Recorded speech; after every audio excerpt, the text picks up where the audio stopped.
जय शिवराय। छत्रपती शिवाजी महाराजांच्या पुतळ्याच्या बाबत जी अक्षम्य अशी हेळसांड करण्यात आली, त्या दुर्घटनेनंतर शिवप्रेमींच्या मनात एक उद्रेक आहे, एक संताप आहे आणि त्या घटनेला अनुसरून आता जणू काही माफी मागण्याची एक स्पर्धा सुरू झाली। आधी उपमुख्यमंत्री महोदयांनी माफी मागितली, मग मुख्यमंत्री महोदयांनी माफी मागितली आणि आता चक्क देशाच्या पंतप्रधानांनी सुद्धा माफी मागितली। पण केवळ माफी मागितली आणि माफ केलं इतकं हे प्रकरण सोपं आहे का? हे इतकं हे प्रकरण साधं आहे का? कारण छत्रपती शिवाजी महाराज महाराष्ट्राचा आत्मसन्मान आहेत, महाराष्ट्राचा स्वाभिमान आहेत, महाराष्ट्राच्या अस्मितेचं प्रतीक आहे आणि शिवविचार हा महाराष्ट्राच्या नसानसात भिनलेला आहे।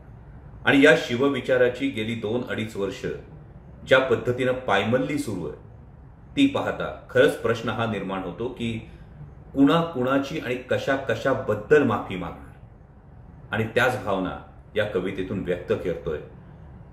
माफी नाहीच कारण कोण म्हणतं मालवणात सरकारनं शिल्पकारानं माती खाल्ली, कोण म्हणतं मालवणात सरकारनं शिल्पकारानं माती खाल्ली। महाराष्ट्राची परिस्थिती पाहून पुतळ्यानं स्वतःहून मान टाकली। बदलापुरात रांझ्याचा पाटील खदाखदा हसत होता, बदलापुरात रांझ्याचा पाटील खदाखदा हसत होता। लाज, शरम, सुरक्षितता यांचा चौरंगा होत होता।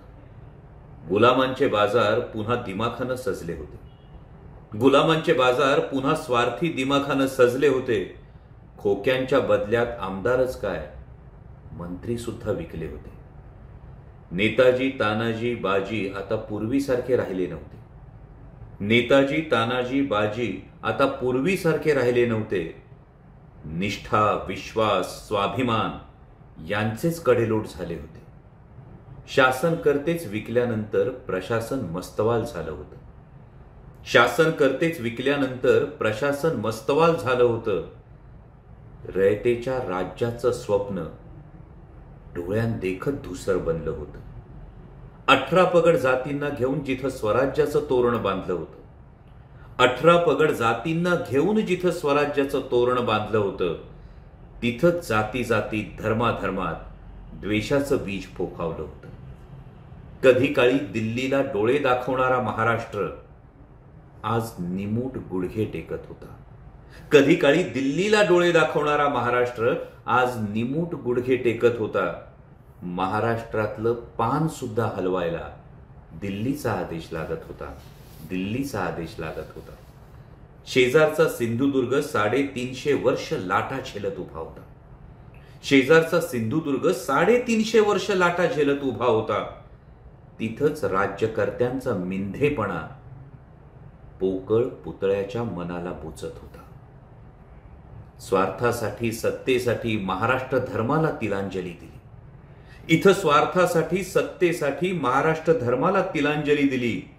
म्हणून निराशेनं, शर्मेनं, पुतळ्यानं नाही, महाराष्ट्राच्या स्वाभिमानानं मान टाकली, महाराष्ट्राच्या स्वाभिमानानं मान टाकली।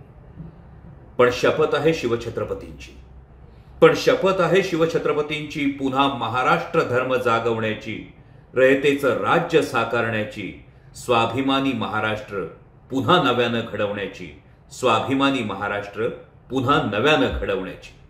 जय महाराष्ट्र, जय शिवराय। एबीपी माझा, उघडा डोळे बघा नीट।